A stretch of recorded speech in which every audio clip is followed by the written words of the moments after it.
नमस्ते दोस्तों। तो आज हम आईसीआईसी बैंक के बारे में डिस्कस करेंगे। क्या इसके अंदर हमारा एंट्री एसएल और हमारा व्यू क्या होएगा, और साथ ही हम आपको एक बोनस जैसी टिप आपको बताएंगे कि आपको किस हिसाब से मार्केट को ट्रैक करना है और आपको मार्केट में मूव पहले ही समझ में आ जाएगी। तो अब मैं आपको आईसीआईसी बैंक का एक क्वार्टरली का चार्ट है जो मैंने अभी ओपन करके रखा है।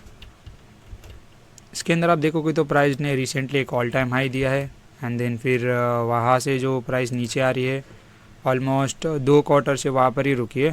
ये जो छोटा मोटा एरिया है ये काफ़ी खास तो नहीं, बट एक हिसाब से रोक भी सकता है थोड़ा टाइम तक। बट मेन जो है ना उसकी जो ये वीक आप देख रहे हो ना, प्राइस जो ये रेड कैंडल थी ना ये काफ़ी नीचे तक थी। देन फिर मुझे तो लगा कि इसके अंदर एंट्री भी मिल जाएगी, बट जिस हिसाब से इसने अच्छे से बाइंग प्रेशर दिया, बाइंग प्रेशर से इसने और knew all time high record दिया है। तो आप देखो यहाँ से जब प्राइस नीचे आई थी ऑलमोस्ट इतनी डाउन आ चुकी थी कि 15%, 8%, 9% का करेक्शन आ गया था। मार्केट भी काफ़ी पैनिक था, बट फिर भी ये रिकवर हो गए क्योंकि बैंक निफ्टी सारे अच्छे डिमांड जोन में आए थे मंथली के, दैट्स वाई। तब मैं मंथली पर आपको बताता हूँ कि क्या था। अब आप मंथली पर देखोगे ना तो यहाँ पर एक डिमांड जोन क्रिएट हो चुका है, जो फॉलो अप डिमांड जोन हम कहते हैं इसे। इसी ने प्राइस को ऑल टाइम हाई दिया था। और जैसा देख सकते हो आप यहाँ पर ये एक डिमांड जोन था जिसने थोड़ा टाइम कंसोलिडेट किया, फिर ऑल टाइम हाई इसने ही दिया था मेन न्यू। बट जो मेन बाइंग आई थी वो यहाँ से आई थी, जो ये बॉटम से लेके यहाँ तक ऑलमोस्ट कितने परसेंट की है, एक सेकंड, ऑलमोस्ट 6 मंथ में प्राइस ने 27% का अप मूव दिया था, यानी कि 6% या 27% आसपास पूरे 6 मंथ में काफ़ी अच्छा होता है। लार्ज कैप स्टॉक से अच्छा खासा रिटर्न भी मिलता है इसके अंदर के, क्योंकि इसके अंदर लॉस की जो ये होते हैं ना कि यानी कि 10% पोर्टफोलियो अप डाउन होना, इसके अंदर काफ़ी ज़्यादा टाइम लगता है इसके अंदर अप होना और डाउन होने में। तो ये काफ़ी सेफ इन्वेस्टमेंट होती है फॉर लॉन्ग टर्म के लिए, अच्छी फंडामेंटल वाली कंपनीज होती है इसके लिए। अब आप देखोगे तो इसके अंदर एक है डिमांड जोन जो ये मंथली का है, जिसको मंथली ईएमए भी सपोर्ट, जो 874 के अराउंड है। अब आप देखोगे तो ये जो मंथली पर न्यू डिमांड जोन क्रिएट है ना, प्राइस ने उसी को हिट किया है, जो जिसकी कोई क्लोजिंग तो नहीं थी, बट इसने एक मंथली के नॉर्मल से डिमांड जोन को ब्रीच किया था। डैट्स वाई इसमें थोड़ा पोटेंशियल है कि प्राइस को नीचे पुल बैक कर सकता है। अब आप देखोगे तो यहाँ पर जो जिस मंथली की डिमांड जोन के अंदर इसकी कोई क्वालिटी नहीं थी, बट ये ऑलरेडी चल चुका था। अब देखोगे तो ये ऑलरेडी इसने वीकली पे अच्छी खासी दी, इसने ऑल टाइम हाई के सप्लाई जोन में एंट्री भी दी, बट इसकी कोई क्वालिटी नहीं थी। आप देखो इसके अंदर कोई क्वालिटी नहीं मिलेगी। तो अब आप देखोगे तो इसके अंदर सिर्फ 2 मंथ वीकली के डिमांड जोन बचे, जो मंथली में कौन चार्ट कटे, एक ये वाला है और एक ये वाला है। ये जो 2 बेस कैंडल है ग्रीन भी है इसके साथ, बट जो ये सिंगल रेड कैंडल वाली है काफ़ी अच्छी दी लग रही है मुझे, क्योंकि 2 ग्रीन बेस कैंडल, जो ग्रीन एक्साइटिंग कैंडल के बीच में एक सिंगल रेड कैंडल काफ़ी पावरफुल मायने जाती है। बट इसके साथ आप देखोगे ना तो उसकी दूसरी जो रेड कैंडल से ऑलमोस्ट टेस्टेड जैसा लग रहा है। अब हम प्राइस को देखेंगे, प्राइस का ट्रेंड है वीकली पर almost sideways to down, क्योंकि ये में का भी काफ़ी अच्छा खासा ही में प्राइस को नीचे पुल बैक कर रहा है। और वीकली पर आप देखोगे तो डिमांड जोन टूट रहे हैं और सप्लाई जोन चल रही है बेसिक से भी। तो इसका जो ट्रेंड है वो साइड वेज टू डाउन होने वाला है।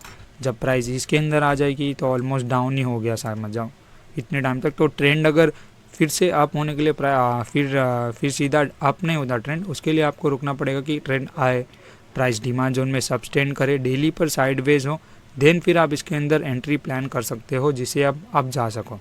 अगर आप डायरेक्ट इसके अंदर एंट्री लेगे तो आप बस अपने पेशेंस का टेस्ट करोगे कि आप प्राइस अप जाए, प्राइस अप जाए, प्राइस अप जाए, और फिर दूसरे जो मार्केट के गुरुज होते हैं जिनकी न्यूज़ के ऊपर आप डिपेंडेंट होते हो, जैसे कोई दूसरे चैनल के कोई ब्लॉगर हो, उन्होंने बोला कि आपके स्टॉक के बारे में कोई पॉजिटिव नहीं, तो आप खुश हो जाते हो। बस क्या कर सकते, खुद की रिसर्च पे ध्यान दीजिएगा इस। ओके, तो अब मैं बताता हूँ कि ये जो ऑलरेडी टेस्टेड है, अब इस एरिया के आसपास तो प्राइस ऑलमोस्ट आ चुकी है और इसने भी चल चुका है। अब जो मेन एरिया है ना वो दोनों के जो बीच में जो ये वाला है डिमांड जोन है ना, ऑलमोस्ट एक सेकंड में सभी चीज़ें डिलीट कर देता हूँ।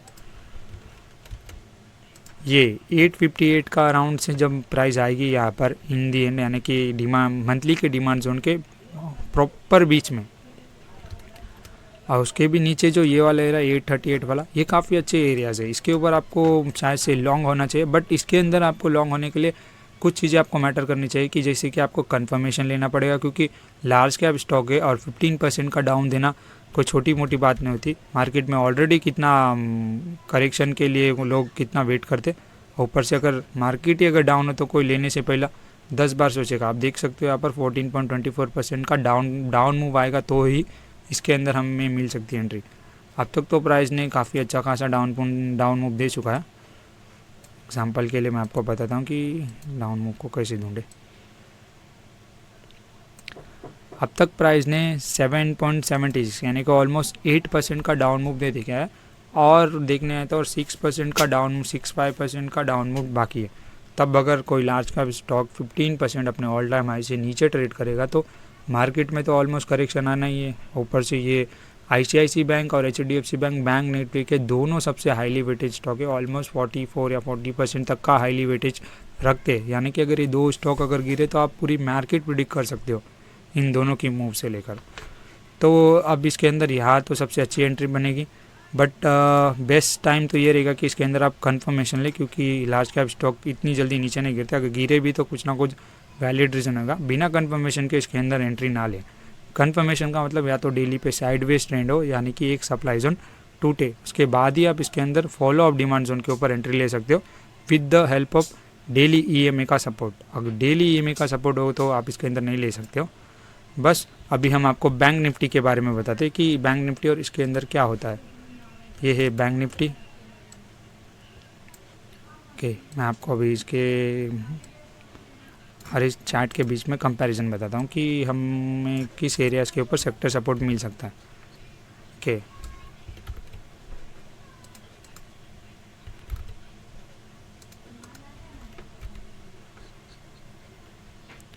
ओके, तो अब ये है मंथली का ICICI बैंक और ये है मंथली बैंक निफ्टी का चार्ट।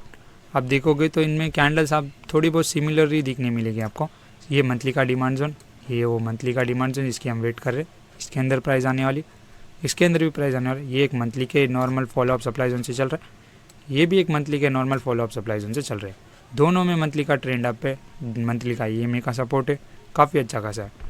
ओके, अब वीकली पर मैं आपको बताता हूँ कि ये वीकली पर है। वीकली पर यहाँ पर 2 सप्लाई जोन है, 2 डिमांड जोन है, सॉरी, यहाँ पर भी 2 डिमांड जोन है। ओके, अब इसके अंदर आपको देखने आया तो इसके अंदर भी 2 डिमांड जोन में, इसके अंदर भी 2 डिमांड जोन में। ओके, जो फर्स्ट वाले डिमांड जोन है ना, इसने इसको ब्रीच किया, देन फिर ऑल टाइम हाई दिया है। बट जो मेन जो रिवर्सल आया था वो नीचे वाले डिमांड जोन में आया था। इन केस अगर प्राइस अच्छी खासी सेलिंग प्रेशर के साथ डाउन आए तो नीचे वाले डिमांड जोन होते हैं वो काफ़ी अच्छे होते हैं, जिसके लिए तो हम वो कहते हैं इसकी हमें ना, अगर बड़ा किसी मार्केट में करेक्शन ना तो हमें कंफर्मेशन पे रिले होना चाहिए कि एक प्राइस टूटे, साइडवेज हो, देन फिर फॉलो अप डिमांड जोन पे हम एंट्री ले सके।